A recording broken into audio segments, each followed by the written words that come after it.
بسم اللہ الرحمن الرحیم۔ شروع اللہ کے نام سے جو بڑا مہربان نہایت رحم والا ہے۔ السلام علیکم دوستو، آج بروز منگل 2 جون 2020 ہے۔ سعودی عرب کی تازہ ترین خبروں کے ساتھ ہم آپ کی خدمت میں حاضر ہیں۔ وزیر اعظم عمران خان نے اوورسیز پاکستانیوں کو واپس لانے کا حکم دے دیا ہے۔ انہوں نے کہا ہے کہ بیرون ملک پھنسے طبقے کو اب واپس آنے دیں گے۔ واپسی پر ان کا ایک کورونا ٹیسٹ کریں گے، مثبت ٹیسٹ آنے پر ان کو گھروں میں قرنطینہ کر دیا جائے گا۔ انہوں نے قومی رابطہ کمیٹی کے اجلاس کے بعد اظہار خیال کرتے ہوئے کہا ہے کہ پاکستان میں جب 26 کیسز تھے تو لاک ڈاؤن کیا۔ ہم نے ڈاکٹر سے رائے لی کہ ہمیں کیا کرنا چاہیے۔ میں بہت کلیئر تھا کہ پاکستان کو کون سا راستہ اختیار کرنا چاہیے، کیونکہ ہمارے حالات نہ چین کی طرح ہیں نہ یورپ کی طرح ہیں۔ کراچی میں 30 سے 35% لوگ کچی آبادیوں میں رہتے ہیں، ان پر لاک ڈاؤن کا کیا اثر ہونا تھا۔ 2.5 کروڑ افراد ڈیلی ویجز ہفتہ وار کمانے والے تھے۔ چین میں ووہان میں مکمل لاک ڈاؤن کیا گیا تھا۔ 5 کروڑ لوگ ہمارے ملک میں 2 وقت کا کھانا نہیں کھا سکتے۔ لاک ڈاؤن کا مقصد یہ ہے کہ وائرس جب تیزی سے پھیلتی ہے تو وائرس کا پھیلاؤ کا کم ہو جاتا ہے، لیکن یہ وائرس کو ختم کرنے کا علاج نہیں ہے۔ لاک ڈاؤن اس لیے کیا جاتا ہے ہسپتالوں پر دباؤ نہ بڑھے۔ امریکہ، اٹلی، جرمنی، یورپ میں ہسپتالوں پر اتنا پریشر بڑھ گیا ہے کہ سنبھالنا مشکل تھا، اسی لیے لاک ڈاؤن کیا جاتا ہے کہ ہسپتالوں اور ڈاکٹروں پر دباؤ نہ بڑھے۔ لیکن دوسری طرف دہاڑی دار طبقہ ہے، ایک طرف لوگ امیر ہیں جو پوش علاقوں میں رہتے ہیں، اسی طرح وہ لوگ جو کچی آبادیوں میں رہتے ہیں ان پر کیا اثر پڑے گا اس کو بھی دیکھنا ہے۔ بطور وزیر اعظم مجھے ایک طرف وائرس کو روکنا تھا، دوسری طرف لوگوں کو بھوک سے بھی دیکھنا تھا۔ میں اس طرح لاک ڈاؤن نہیں چاہتا تھا۔ بدقسمتی سے جیسا لاک ڈاؤن ہوا اس کی وجہ سے نچلے طبقے کو بڑی تکلیف ہوئی، لیکن ہو گیا کیونکہ 18ویں ترمیم کے بعد صوبے بااختیار ہیں۔ انہوں نے کہا کہ مجھے شروع دن سے عوام اجتماعات روک دیتا لیکن کاروبار بند نہیں کرتا۔ کورونا کو سمجھنا ہوگا، کورونا وائرس اب جانے نہیں لگی، ہمیں اس کے ساتھ ہی گزارا کرنا پڑے گا، کیونکہ جب تک ویکسین نہیں آتی یہ نہیں جائے گا۔ امریکہ میں 1 لاکھ لوگ مر گئے ہیں، انہوں نے بھی یہ فیصلہ کیا ہے کہ لاک ڈاؤن نہیں کر سکتے کیونکہ لاک ڈاؤن سے ان کی معیشت بیٹھ جائے گی۔ انہوں نے امدادی پیکج دیا، ہم نے $8 ارب کا پیکج دیا ہے۔ سنگاپور، جنوبی کوریا میں وائرس بھی پھر پھیل گئی ہے۔ میں لوگوں کو آگاہ کرتا ہوں کہ وائرس پھیلے گی، اس نے پھیلنا ہے، ہمیں احتیاط کرنی ہے، عوام کو احتیاط کرنی ہوگی۔ اگر ہم نے لاک ڈاؤن کے بعد احتیاط نہ کی اور وائرس پھیلا تو ہمارا بہت زیادہ نقصان ہوگا، اس لیے ہم جو SOPs دے رہے ہیں اس پر عمل کرنا ہوگا۔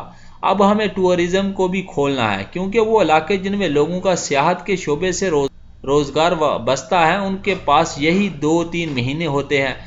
گلگت اور خیبر پختونخوا میں SOPs کے تحت سیاحت کا شعبہ کھول دیں گے، اب چند شعبوں کے علاوہ باقی سب بھی کھول دیں گے۔ انہوں نے کہا کہ لوگوں کو چاہیے کہ احتیاط کریں، اگر احتیاط کریں گے تو وائرس کے پھیلاؤ میں تیزی اور شدت نہیں آ پائے گی، بلکہ یہ آہستہ آہستہ پھیلے گا۔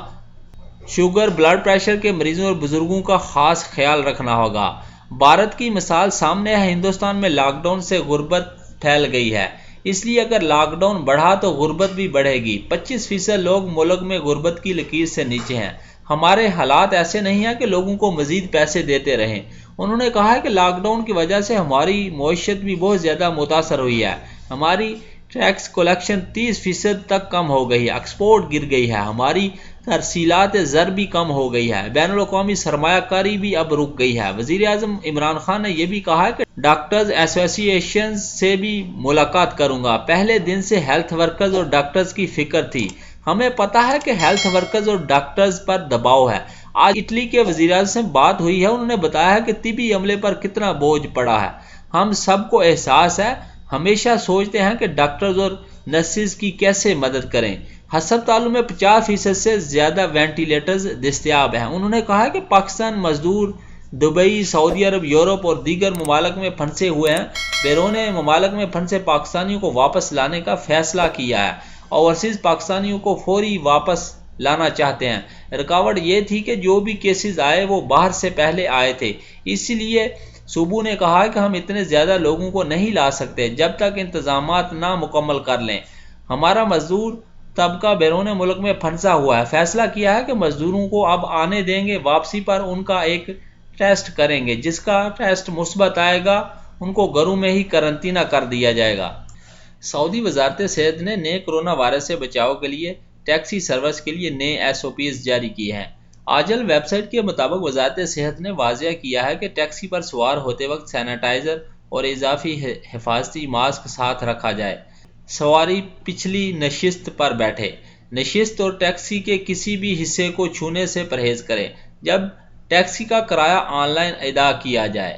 وزارت صحت کے مطابق اگر سواری کو ٹیکسی میں بیٹھتے وقت کھانے پینے کی ضرورت ہو تو ایسی صورت میں کچرا تھیلی میں رکھے اور اترتے وقت اسے اپنے ہمراہ ساتھ لے جائے۔ وزارت صحت نے یہ بھی تاکید کی ہے کہ ٹیکسی میں بیٹھتے وقت دروازے کے ہینڈل کو سینیٹائز کرنا نہ بھولیں۔ بہتر ہوگا کہ ایک وقت میں ایک ہی سواری ٹیکسی استعمال کرے، ایک سے زیادہ افراد ٹیکسی میں بھی نہ بیٹھیں۔ سعودی عرب میں کرونا سے بچاؤ کے لیے کرفیو اور لاک ڈاؤن محدود کر کے احتیاطی تدابیر کے ساتھ حرمین شریفین کے علاوہ دیگر مساجد میں باجماعت نمازوں کی اجازت دیے جانے کے بعد مسجد نبوی میں انتظامیہ کی جانب سے کیے جانے والے خصوصی انتظامات پر عمل جاری ہے۔ مسجد نبوی میں نمازیوں کی ادائیگی کے لیے آنے والوں کی سکریننگ جہاں خودکار مانیٹرنگ سسٹم کے ذریعے کی جا رہی ہے، وہاں ہلال احمر کے اہلکار بھی انفرادی طور پر آنے والوں کے جسمانی درجہ حرارت نوٹ کر رہے ہیں۔ سعودی خبررساں ایجنسی SPA کے مطابق ہلال احمر کی جانب سے رضاکارانہ طور پر احتیاطی تدابیر پر عمل کرانے کے لیے مسجد نبوی کے علاوہ مسجد قباء، مسجد قبلتین اور مسجد الشہداء میں اہلکاروں کو متعین کیا گیا ہے۔ ان مساجد میں آنے والے نمازیوں کے جسمانی درجہ حرارت کو نوٹ کر کے انہیں نماز باجماعت میں شرکت کی اجازت دی جاتی ہے۔ اس ضمن میں خواتین رضاکار اہلکاروں کو بھی تعینات کیا گیا ہے جو نماز کی ادائیگی کے لیے آنے والی خواتین کے جسمانی درجہ حرارت کو نوٹ کرتی ہیں۔ مسجد نبوی میں خواتین کے حصے میں خودکار سینیٹائزنگ یونٹ بھی نصب کیا گیا ہے، جس کی تیاری میں جدید ترین ٹیکنالوجی کا استعمال کیا گیا ہے۔ یاد رہے کہ سعودی وزارت صحت کی جانب سے مساجد میں باجماعت نماز کی ادائیگی کے لیے SOPs جاری کیے گئے ہیں، جن کے تحت ہر نمازی اپنی جائے نماز ساتھ لانے کا پابند ہوگا، جبکہ مسجد آنے والوں کے لیے یہ لازمی ہے کہ وہ ماسک استعمال کرے۔ اگر ماسک نہیں ہے تو عربی رومال جسے شماغ کہا جاتا ہے اس کے ذریعے بھی منہ اور ناک کا حصہ لپیٹا جا سکتا ہے۔ سعودی عربین مانیٹری اتھارٹی یعنی کہ ساما نے کیش فراہم کرنے کے لیے بینکوں کو 50 ارب ریال فراہم کیے ہیں۔ ساما نے نجی کمپنی اور اداروں کو کریڈٹ سہولتیں فراہم کرنے اور کھاتے داروں کو مطلوبہ رقمیں جاری کرنے میں آسانی پیدا کرنے کے لیے یہ قدم اٹھایا ہے۔ اخبار 24 کے مطابق ساما کا کہنا ہے کہ پالیسی کے مطابق سعودی بینک نجی اداروں اور کمپنیوں کو اپنے قدموں پر کھڑے ہونے اور مختلف اسکیموں کے لیے فنڈز فراہم کریں گے۔ بینکوں کو ساما کی ہدایت ہے کہ وہ اضافی فیس لیے بغیر نجی کمپنیوں کے قرضوں کی ری شیڈولنگ کریں، ملازمین کی تعداد برقرار رکھنے میں بھی تعاون کریں اور نجی کمپنیوں سے بینکنگ فیس بھی نہ وصول کریں۔ سعودی عربین مانیٹری اتھارٹی کے مطابق بینکوں کی کارکردگی عمدہ ہے، جبکہ نجی اداروں کے کل اثاثے 2.7 ٹریلین ریال ہیں، گزشتہ برس کی پہلی سماہی کے اختتام کے مقابلے میں 14% زیادہ ہیں۔ ساما نے اس اعتماد کا بھی اظہار کیا ہے کہ سعودی بینک درپیش بحرانوں اور چیلنجوں سے نمٹنے کے اہل ہیں۔ حرمین ایکسپریس ٹرین رواں سال ستمبر میں چلائی جائے گی اور اس کی گنجائش میں اضافہ کر کے زیادہ مسافروں کو سفر کی سہولت فراہم کی جائے گی۔ سبق ویب سائٹ کے مطابق حرمین ٹرین انتظامیہ نے کہا ہے کہ مکہ المکرمہ اور مدینہ المنورہ کے درمیان ٹرانسپورٹ کی گنجائش بڑھانے، آسان، آرام دہ اور تیز ترین سفری سہولت کی فراہمی پر کام جاری ہے۔ جولائی اور اگست میں حرمین ایکسپریس ٹرین کی صلاحیت، گنجائش اور اس کے معیار کو مزید بہتر بنانے کے لیے موقع سے فائدہ اٹھایا جائے گا۔ انتظامیہ نے کہا کہ اگست میں حرمین ٹرین کی بکنگ کا اعلان کر دیا جائے گا۔ ٹرین کے لیے مسافروں کو آن لائن بکنگ کی سہولت حاصل ہوگی۔ واضح رہے کہ کرونا بحران کے باعث جہاں ٹرانسپورٹ کے دیگر ذرائع معطل کیے گئے تھے، وہاں حرمین ٹرین کو بھی معطل کر دیا گیا تھا۔ اب اس کی بحالی ستمبر میں ہوگی۔ وزیر اسلامی امور ڈاکٹر عبداللطیف الشیخ نے کہا ہے کہ بعض مساجد کی بجلی چوری ہو رہی ہے، جبکہ اس کی روک تھام کے لیے بجلی کمپنی کوئی تعاون نہیں کر رہی۔ سبق ویب سائٹ کے مطابق انہوں نے کہا ہے کہ ان مساجد کے میٹر سے گھروں، پیٹرول پمپوں، دکانوں اور گیسٹ ہاؤسز کے لیے غیر قانونی طور پر کنیکشن لیا جاتا ہے۔ مقامی ٹی وی چینل کو انٹرویو دیتے ہوئے انہوں نے بتایا کہ مساجد کی بجلی چوری روکنے اور بھاری بلوں میں کمی لانے کے لیے بجلی کمپنی سے تعاون کی اپیل کی گئی ہے، مگر اس نے کوئی دلچسپی نہیں دکھائی۔ وزارت اسلامی امور سرکاری املاک اور ناجائز اخراجات کو روکنے کی پوری کوشش کر رہی ہے۔ بجلی کمپنی کے عدم تعاون پر وزارت ذاتی کاوشوں سے ان تجاوزات کو روکنے کی کوشش کرے گی۔ انہوں نے تفصیلات سے آگاہ کرتے ہوئے بتایا ہے کہ مجھے انتہائی دکھ ہے کہ بعض مساجد سے جب بھاری بجلی بلوں کے بارے میں تفتیش ہوتی ہے تو معلوم ہوتا ہے کہ مسجد کے میٹر سے دوسرے لوگ کنیکشن لیے ہوئے ہیں۔